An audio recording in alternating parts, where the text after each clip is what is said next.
नमस्कार, बहुत स्वागत है आप सभी का। मैं हूं आपके साथ मनु तेवतिया और वक्त हो गया है दिन दहाड़े का। क्या जीतू पटवारी झूठे हैं? क्या युवक पर जीतू पटवारी ने बोलने का दबाव बनाया?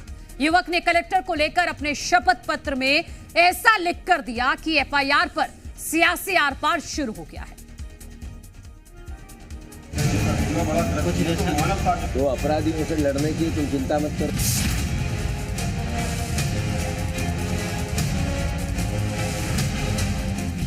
सरकार ने आवाज दबाने की कोशिश करी और ये सरकार तानाशाह सरकार है।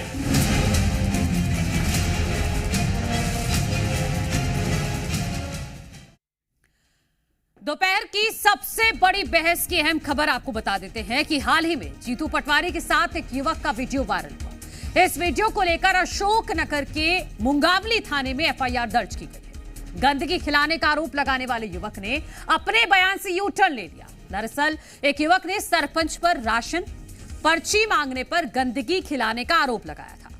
फिर भोपाल पहुंचकर मीडिया के सामने आरोप लगाए, जीतू पटवारी से मदद मांगी थी।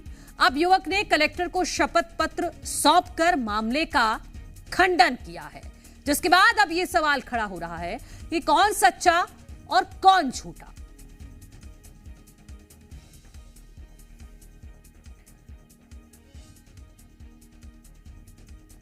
बीजेपी प्रदेश मीडिया प्रभारी आशीष अग्रवाल का कहना है, कांग्रेस अध्यक्ष जीतू पटवारी पर उन्होंने गंभीर आरोप लगाए हैं।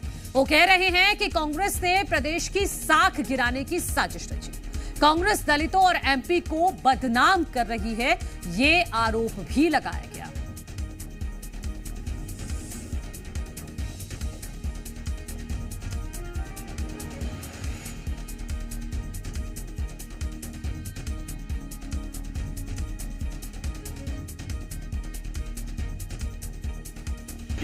तारीख को कांग्रेस के कुछ नेता उन्हें जीतू पटवारी जी से मिलवाने के लिए ओरछा ले गए थे। वहाँ जीतू पटवारी जी उन्हें अलग से ले गए और उन्होंने ये समझाया कि वो ये सार्वजनिक रूप से बोल रहे हैं कि उनको मानव मल खिलाया गया है। उन्होंने जीतू पटवारी जी के कहने से ये बात बोली थी और इसके बदले में उन्हें कुछ प्रलोभन भी दिया गया था। वास्तव में ऐसी कोई घटना उनके साथ नहीं हुई थी। इस शपथ पत्र के आधार पर थाना मुंगावली में कल 27 तारीख को एक प्रकरण विभिन्न बीएनएस की धाराओं में जीतू पटवारी एवं उनके साथियों के विरुद्ध अफवाह फैलाने और समाज के विभिन्न वर्गों के बीच में वैमनस्यता पैदा करने के कारण पंजीबद्ध करके विवेचना में लिया गया। तो ये पूरा मामला अब जोर पकड़ता जा रहा है राजनीतिक तौर पर भी, क्योंकि मुंगावली थाने में जीतू पटवारी के खिलाफ एफआईआर दर्ज कराई है उसी शख्स ने जो शख्स मदद मांगने गया था एक वक्त पर जीतू पटवारी के पास। सरकार की छवि खराब करने के लिए कांग्रेस अध्यक्ष जीतू पटवारी द्वारा आपराधिक षड्यंत्र रचा गया। दोनों पीड़ितों द्वारा शपथ पत्र देकर स्पष्ट तौर पर पुलिस में आवेदन किया गया कि जीतू पटवारी द्वारा झूठ बोलने के लिए मोटरसाइकिल देने और धन का लालच दिया गया। कांग्रेस पार्टी राजनीति में इतनी अंधी हो गई है कि गरीबों को लालच देकर इस तरह से उनका शोषण कर रही है। कांग्रेस पार्टी को ऐसे कृत्य के लिए माफी मांगना चाहिए और जीतू पटवारी को तत्काल पद से हटाना चाहिए। जनता की आवाज उठा रहे हैं, उनके खिलाफ जिस तरीके से षड्यंत्र पूर्वक एफआईआर कराई गई है शासन द्वारा, वो बहुत ही दुर्भाग्यपूर्ण है।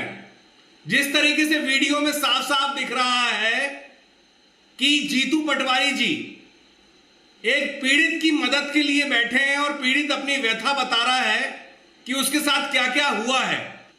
जीतू पटवारी जी ने आवाज उठाई और आज देखिए सरकार ने आवाज दबाने की कोशिश करी और यह साफ साफ दिखाता है कि यह सरकार तानाशाह सरकार है। लेकिन हम डरेंगे नहीं, लड़ेंगे।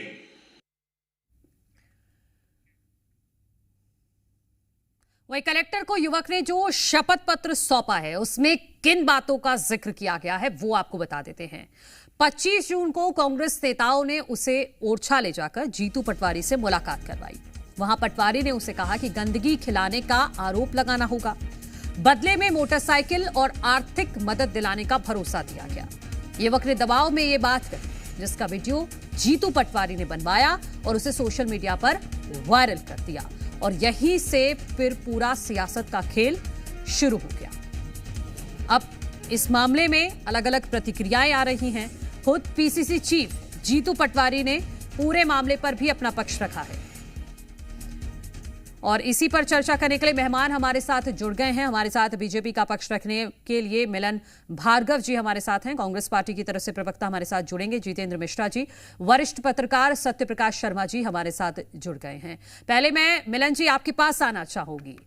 अब जब से उस युवक ने एफिडेविट दिया है उसके बाद अब आम जनता के मन में यह सवाल उठ रहा है कि आखिर कौन सच्चा कौन झूठा, क्योंकि कांग्रेस की तरफ से आरोप लगाया जा रहा है कि उस पीड़ित पर दबाव बनाया गया है और बयान बदलवाया गया है। देखिए, दबाव की राजनीति कैसी होती है और किस प्रकार से झूठ का एक रचना कर किस प्रकार से मध्य प्रदेश की सरकार और मध्य प्रदेश की कानून व्यवस्था और मध्य प्रदेश में वर्ग हिंसा फैलाना कांग्रेस पार्टी चाहती है, ये दूध का दूध पानी का पानी हो गया।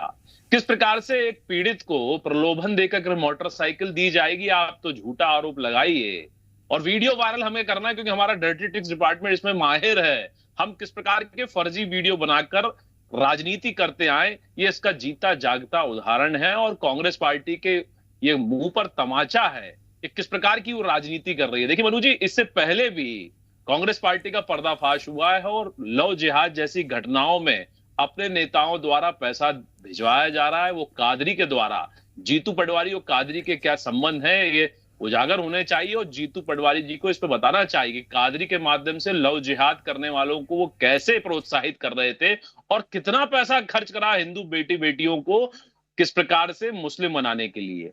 ये दुर्भाग्यपूर्ण है, लेकिन कांग्रेस पार्टी का ये चरित्र बार बार सामने आ रहा है। 420 राजनीति है, चाहे वो राहुल जी है चाहे सोनिया जी हो, सबके सब मिले हुए हैं और 420 की राजनीति देश में कर रहे हैं। अब मध्य प्रदेश में मुद्दे नहीं मिल रहे हैं तो किस प्रकार से जीतू पटवारी इस घिनौनी राजनीति को अंजाम दे रहा है। ये पर्दाफाश हुआ और उनको पद मुक्त हो जाना चाहिए और कांग्रेस पार्टी में थोड़ा बहुत भी नैतिकता और चरित्र बचा हो तो इस मामले को संज्ञान लेकर सार्वजनिक रूप से माफी मांगते हुए जीतू पटवारी को पद से हटा देना चाहिए, क्योंकि कांग्रेस पार्टी सबसे पुरानी पार्टी है। लेकिन दुर्भाग्य से जब से सोनिया जी ने कमान संभाली और राहुल जी ने नए नए प्रयोग किए हैं, इस प्रकार की राजनीति मध्य प्रदेश और देश में की जा रही है। अब ये बार बार हो रहा है, ये 420 के मामले हैं, इस पर सख्ती के साथ कार्रवाई होनी चाहिए और कांग्रेस पार्टी को ये जवाब देना चाहिए। ठीक है। और इस मामले में पीसीसी चीफ जीतू पटवारी ने क्या कहा है, पहले वो दर्शकों को सुनवा देते हैं, फिर सत्यप्रकाश जी आपके पास आती हूँ। 2 महीने से पीड़ित 20-25 दिन से वो पीड़ित अलग अलग स्टेप पे गया है। जिस पर्टिकुलर एफआईआर हुई, मैंने वो बालिक है उससे पूछकर सोशल मीडिया पे अपलोड किया, अभी भी ये हटा नहीं है। और कलेक्टर से बात की, कलेक्टर भी उस पूरा वीडियो में एक्सेप्ट करता ऐसा हुआ है। और मैंने कहा कि सर मैं देखता हूँ, टेकअप करता हूँ। मैंने ये नहीं कहा ज़बरदस्ती करना है, मैंने कहा जांच करो, न्याय करो, पीड़ितों को मदद करो, दोषियों को सजा दो। ये जनप्रतिनिधि नहीं करेगा, विपक्ष नहीं करेगा, सत्ता पक्ष नहीं करेगा, सरकार नहीं करेगी, तो कौन ऊपर से ईश्वर आएगा करने? ये मूर्खतापूर्ण निर्णय सरकार ने जो लिए, मैं समझता हूँ उनको भगवान सद्बुद्धि दे, ईश्वर उनको सही सोचने की सलाह दे और लगातार पीड़ित और शोषित की आवाज़ उठाना मेरा दायित्व है, उठाता रहूँगा। सत्यप्रकाश जी हमारे साथ लगातार बने हुए हैं, वरिष्ठ पत्रकार। सत्यप्रकाश जी, आप इस मामले का किस तरह से विश्लेषण कर पाएंगे कि एक व्यक्ति जो जीतू पटवारी से मिलने जाता है, वो तमाम तरह की बातें करता है, उसकी आवाज जीतू पटवारी उठाते हैं, कुछ दिनों बाद फिर मामला पलट जाता है पूरी तरह से और अब जीतू पटवारी के खिलाफ एफआईआर दर्ज कराई गई है। देखिए मनु जी, ये राजनीतिक मामला कम सामाजिक संवेदना का मामला है और राजनीति किस हद तक चली जाएगी इस पर एक बड़ा सवालिया निशान भी लगाता है। देखिए, अगर किसी के साथ, किसी भी व्यक्ति के साथ इस प्रकार की कोई घटना होती है तो ये समाज और सरकार दोनों के लिए शर्मसार करने वाली है। लेकिन ये जांच का विषय होगा। 2 अलग अलग मुद्दे हैं। एक तो वो कि जो व्यक्ति है उसने जीतू पटवारी के साथ बैठकर क्या चीज बताई, क्या अपलोड कांग्रेस के हैंडल से या जीतू पटवारी के हैंडल से किया गया, उसकी सत्यता की जांच बहुत जरूरी है।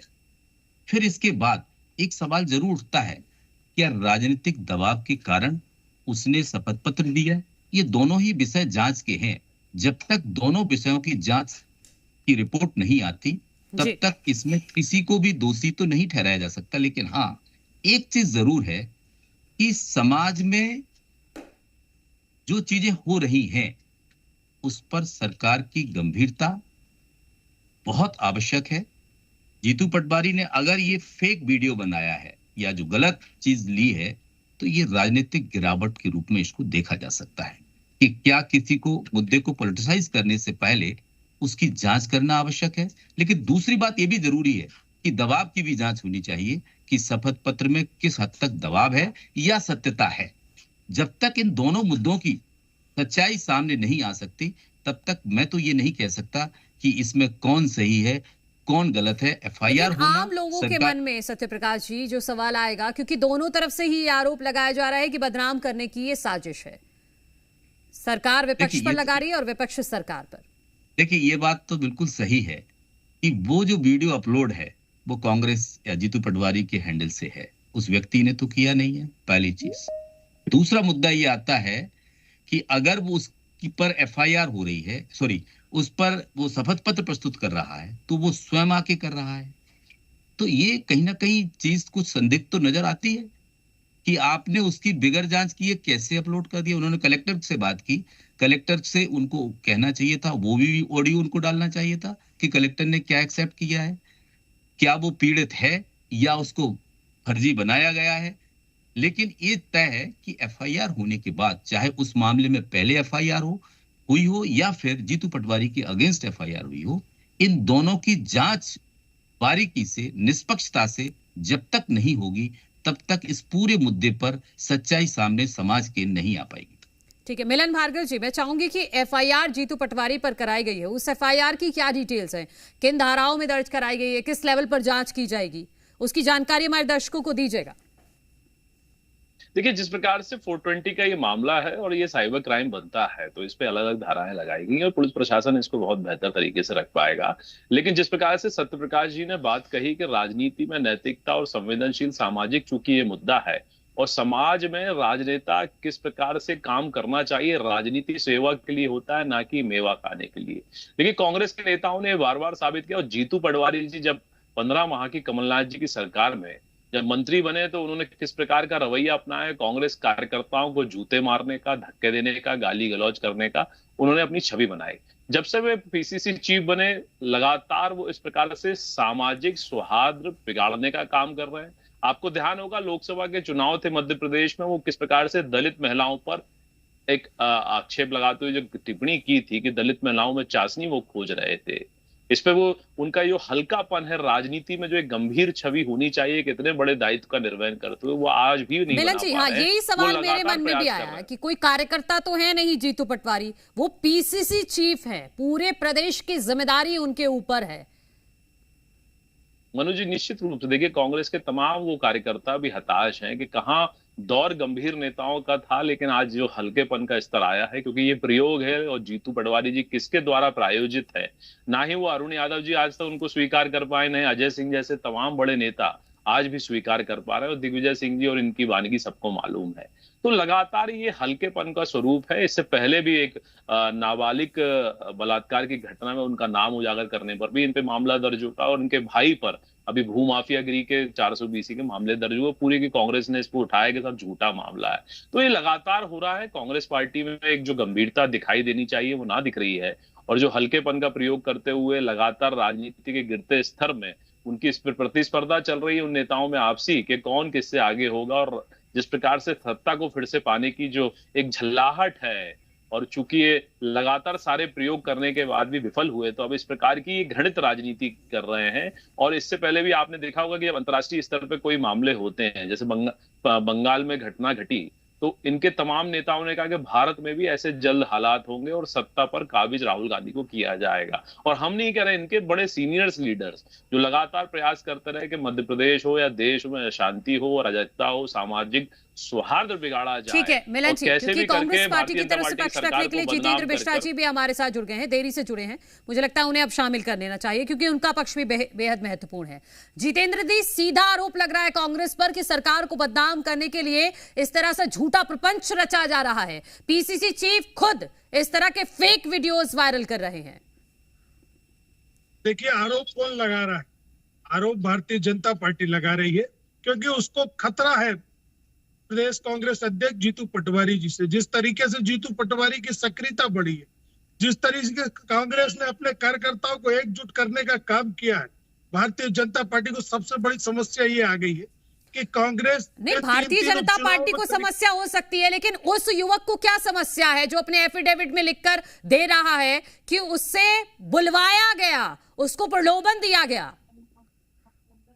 देखिए, आपने वो वीडियो देखा होगा, किसी से बुलवाने में वो 20 मिनट तक अपनी पीड़ा नहीं सुनाता, गिने चुने शब्दों में बुलवाया जा सकता है। उसकी पीड़ा सुनिए और इसके बाद भारतीय जनता पार्टी के लोगों ने नहीं, वही तो अब भी तो वही शख्स कह रहा है ना जितेंद्र जी, आप कह रहे हैं कि उस शख्स पर विश्वास करें, अभी भी तो वही शख्स कलेक्टर को जो एफिडेविट दिया है उसने, अभी भी तो वही शख्स बोल रहा है ना, तो विश्वास करना चाहिए ना। सरकार का दबाव है जिस पर वो बात कर रहा है। इसके पहले का वीडियो मैंने जिक्र किया, कोई भी सिखाने से इतनी 20 मिनट की वार्तालाप नहीं कर सकता। तो अब किसने सिखा दिया उस शख्स को जिसने एफिडेविट दिया है कलेक्टर को? अब किसने सिखा दिया? ये भारतीय जनता पार्टी ने सिखाया। भारतीय जनता पार्टी ने लगातार उनकी छवि को धूमिल करने का काम किया है, और भारतीय जनता पार्टी ने, मैं तो कहूंगा सरकार ने किया है। सरकार ने उस व्यक्ति पर दबाव डाला, भारतीय जनता पार्टी के नेताओं ने दबाव डाला और एक एफिडेविट आपके सामने आ गया। उस चर्चा को जितेंद्र जी, इतना बड़ा आप आरोप लगा रहे हैं, इतना बड़ा आप आरोप लगा रहे हैं, इसका कोई प्रमाण है कि सरकार की तरफ से या बीजेपी की तरफ से दबाव डाला गया उस शख्स पर? तो फिर इस बात का क्या प्रमाण है कि जीतू पटवारी ने कहा अगर कोई व्यक्ति एफिडेविट दे रहा है वो पर्सनल एफिडेविट का मतलब तो आप बेहतर तरीके से समझते होंगे जितेंद्र मिश्रा जी। देखिए, उस एफिडेविट की जांच करा ली जाए, स्पष्ट हो जाएगा कि उसके साथ दुर्घटना घटी है कि नहीं घटी है, सारी की सारी चीजें। इस तरीके से राजनीति करना बंद करना चाहिए बीजेपी को। इसके पहले भी उसको लगा कि जीतू पटवारी भारतीय जनता पार्टी की सरकार के लिए खतरा साबित हो सकते हैं। लगातार उनकी छवि धूमिल करने का काम इसी सरकार ने किया। आपके सामने आई ये सारी चीजें, झूठे आरोप लगाना, किसी तरह सरकार का बचाव करना एक घटना नहीं है। आपको याद होगा एक आदिवासी के चेहरे मिलन जी आऊंगी, उनकी बात पूरी हो जाने दीजिए। जितेंद्र जी बोलिए। एक आदिवासी के चेहरे पर पेशाब कर दी थी, उसको भी भारतीय जनता पार्टी ने शुरू में झुठलाने का काम किया, बाद में उसका इस्तीफा हुआ, बाद में उसके संरक्षक विधायक से बात तक नहीं की गई। ये बताता है कि सरकार डरी हुई सरकार है, और इस तरीके के एफिडेविट लगा करके सरकार अपना बचाव नहीं कर सकती। उसकी जांच होने दीजिए, उस घटना के जो प्रत्यक्षदर्शी है वो सारी चीजें आपके सामने रख देंगे। मिलन जी, देखिए मनु जी, किस प्रकार से बचकाना नेता तो बचकाने जवाब हो रहा है। अब आप देखिए कह रहे हैं भारतीय जनता पार्टी दबाव डाल रही, प्रशासनिक दबाव डाल रही। अरे भाई, जीतू पटवारी जब मंत्री थे तो कांग्रेस के नेताओं को जूते कौन मार रहा था? क्या भारतीय जनता पार्टी पड़वा रही थी? आपके जीतू पटवारी तो मार रहे थे जब लोकसभा का चुनाव चल रहा। सुन लीजिए, अब धैर्य रखिए। दलित महिलाओं में चाकू कौन खोजा था? काय की गलत बात। अब चेहरा दिखा रहा हूँ, भागेंगे भी आप, वो यागर करूंगा आपका चेहरा, अभी दौड़ते नजर आएंगे। ये प्रायोजित कैसे हो गया? कादरी के द्वारा लव जिहाद करवाया जा रहा है, पैसे दिए जा रहे हैं कि लव जिहाद करिए, बहू बेटियों को पटाइए, मुस्लिम बनाइए, फिर टुकड़े करवाएंगे आप, और कह रहे हैं कि भारतीय जनता पार्टी करवा रही है। अरे शर्म आनी चाहिए जितेंद्र भाई, थोड़ी बहुत भी शर्म। मिलन जी, मुद्दे पर ही बात करते हैं, मुद्दे पर बात करते हैं। नहीं मनु जी, पहली बात तो देखिए, इनको चुप कराइए, इनके बोलने पर मैं चुप रहा। जितेंद्र जी, मैं काउंटर करने का वक्त दूंगी आपको। एक बार मिलन जी को सुना, एक बार आप मिलन जी को सुनिए। देखिए जिस प्रकार से जीतू पटवारी जी की अगंभीरता और षड्यंत्र पूर्वक जो राजनीति कर रहे हैं, 420 का मामला दर्ज होना चाहिए, क्योंकि ये राहुल गांधी जी के नक्शे कदम पर चल रहे हैं। ये लगातार किस प्रकार से प्रायोजित मोटरसाइकिल देंगे साहब, आप तो झूठे आरोप लगा दीजिए क्योंकि माहौल खराब करना। और देखिए, चोरी करने वाला सीना चोरी भी कर रहा है। जीतू पटवारी साफ कह रहे, साफ गोई से, कितनी साफ गोई से कह रहे हैं कि वो वीडियो मेरी वॉल पे अभी पड़ा, मैंने डिलीट नहीं किया। अरे शर्म आनी चाहिए जब पीड़ित कह रहा है कि तुमने लालच दी थी, तुमने झूठे आरोप लगवाए, तो कम से कम अब तो डिलीट कर देना, लेकिन नहीं करेंगे। इनको मालूम है कि छोटे मोटे मामले बनेंगे, और हमारे तो बड़े बड़े वकील हैं जो आतंकवादियों के लिए रात में कोर्ट खुलवा देते हैं, बड़े बड़े नहीं तो मिलन जी, सरकार तो आपकी है, जाऊंगा, सरकार तो आपकी है ना, डालेंगे सलाखों के पीछे भी डालेंगे, कानून अपना काम करेगा। हम कोई प्रयोग अप्रयोग दबाव की राजनीति नहीं करते। कानून ने इस पे मामला दर्ज किया और पीड़ित ने एफआईआर दर्ज की। भारतीय जनता पार्टी इसमें कहां है? उस पीड़ित को आपने किस प्रकार से मोहरा बनाकर, नहीं जितेंद्र जी आरोप लगाए रहे हैं ना कि दबाव बनाया गया है, इसीलिए उस शख्स ने अपना बयान बदला है। कैसे? ये तो भैया देखिए कैसे दबाव बनाया, बताइए तो। ये काल्पनिक बातें वैसी ही हैं जैसे ये आरोप हैं। मनु जी, किसी पे कोई दबाव बना सकता है? पल भर में दबाव, आप देखिए। नहीं मिलन जी, फिर इसी बात को उल्टा कर दीजिए। आप खुद ही कह रहे हैं कि दबाव बना सकता है, फिर आप ही की तरफ से कहा जाता है कि उस शख्स ने जो कहा कि जीतू पटवारी ने दबाव बनाया। नहीं, प्रशासन दबाव कैसे बनाएगा जब उसने शपथ पत्र दिया है कि मेरे साथ खिलवाड़ किया गया, मुझे लालच दी गई कि झूठे आरोप लगा के वीडियो बनाएंगे, हम वायरल करेंगे और तुमको हम मोटरसाइकिल देंगे और आर्थिक मदद देंगे, तुम तो बस आरोप लगा दो, बाकी हम देख लेंगे। तो ये पर्दाफाश है और ये लगातार किया जा रहा है, पहली कोई घटना नहीं है। ये कांग्रेस पार्टी इस प्रकार के फर्जी वीडियो बना के, फर्जी आरोप लगाकर, ठीक है जितेंद्र जी, शॉर्ट में काउंटर कीजिएगा, फिर मैं सत्यप्रकाश जी की बात बर्खास्त करना चाहिए ऐसे झूठे और षड्यंत्र पूर्वक करने वाले अध्यक्ष को, 400 करने वाले। ये 400 अध्यक्ष नहीं रहना चाहिए। इस प्रकार की राजनीति मध्य प्रदेश में कतई नहीं होगी। लगातार मध्य प्रदेश में चाहे सागर की बात हो, टीकमगढ़ की बात हो, जीतू पटवारी हर उस घटना स्थल पर पहुंचते हैं, पीड़ित से मुलाकात करते हैं। वही चीज आज भी सामने आई है। अब मिलन जी मोटरसाइकिल लालच देते होंगे, पैसा देते होंगे, लालच भी दे रहे सब जगह।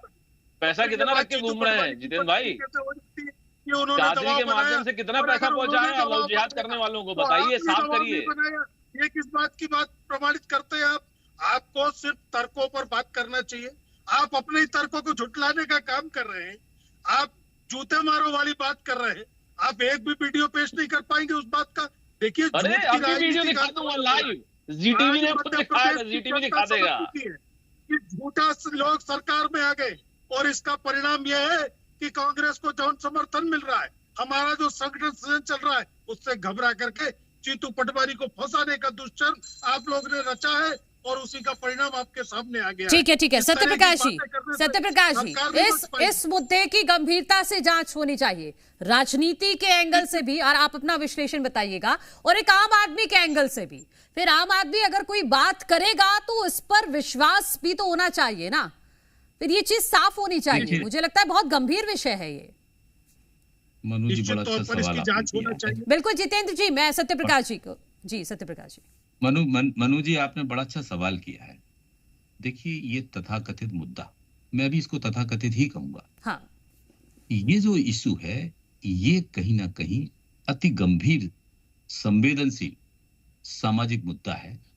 इस पर किसी भी राजनीतिक दल, चाहे कांग्रेस हो या बीजेपी हो, राजनीति का मुद्दा नहीं बनाना चाहिए, पहली चीज। दूसरी चीज, इस पूरे मामले में की फैक्टर अगर कोई है तो वही बंदा है जिस बंदे ने जीतू पटवारी के साथ वीडियो अपलोड करवाया, या जीतू पटवारी के साथ अपना चीजें शेयर की जिसका वीडियो बनाया गया, या उसका ये आरोप है और शपथ पत्र देके वो कह रहा है कि उन्होंने लालच देकर ये सब मुझसे कराया है। ये कहीं ना कहीं मध्य प्रदेश की राजनीति में ये गंदगी आई कैसे, इसकी जब तक गंभीरता से जांच नहीं होगी। देखो, दोनों मुद्दों पर ही वही मेन व्यक्ति है जिस व्यक्ति के दोनों प्रकार की चीजों की, लेकिन शपथ पत्र को ज्यादा महत्वपूर्ण माना जाता है। ये आप जानती हैं, सोशल मीडिया पे कोई चीज अपलोड हो वो उतनी महत्वपूर्ण नहीं होती, लेकिन शपथ पत्र देना, यानी कि कोई लीगल पेपर पर वो एफआईआर करवा रहा है, तो ये कहीं ना कहीं बड़ा मुद्दा है। इस हद तक आदमी कब जा सकता है? देखो, हो सकता है कि राजनीतिक दबाव के चलते या सरकार के दबाव के चलते वो बयान भी दे सकता था, लेकिन अगर वो शपथ पत्र दे रहा है तो मामला और भी ज्यादा गंभीर हो जाता है। लेकिन एक चीज जरूर है कि जीतू पटवारी जी को अगर कोई व्यक्ति सामने आया, वो पीसीसी चीफ है, बड़ा पद है उनका भी, और मेन अपोनेंट पार्टी के लीडर है मध्य प्रदेश में, ऐसे में किसी विषय की गंभीरता को पूर्णतः समझ कर ही उस पर अति उत्साह दिखाने की आवश्यकता होती है। कई बार ऐसा भी होता है कि कई लोग ऐसे भी आ जाते हैं जिनके बहला या फुसलाने में वो इन मुद्दों को उठा लेते हैं। तो मैं ये जब तक ना तो कांग्रेस न बीजेपी बिल्कुल जांच नहीं परख मानता कर कि ही, कौन कहाँ अगर दोषी क्योंकि है, सोशल जब मीडिया तक पर जांच अब रिपोर्ट नहीं आएगी। भले ही उतनी गंभीरता से लोग कई मुद्दों को नहीं लेते हैं, लेकिन अगर कोई पीसीसी चीफ इस तरह की वीडियो को अपलोड करेगा तो वाकई उसको गंभीरता से लिया जाता है। आप सभी का बहुत बहुत शुक्रिया। और इस मुद्दे का वाकई ही दूध का दूध और पानी का पानी होना चाहिए कि इस मामले में कौन सच्चा कौन झूठा, क्योंकि ये बहुत संवेदनशील मामला है। इस खबर की अपडेट पर लगातार हमारी नजर बनी रहेगी। फिलहाल एक छोटा सा ब्रेक ले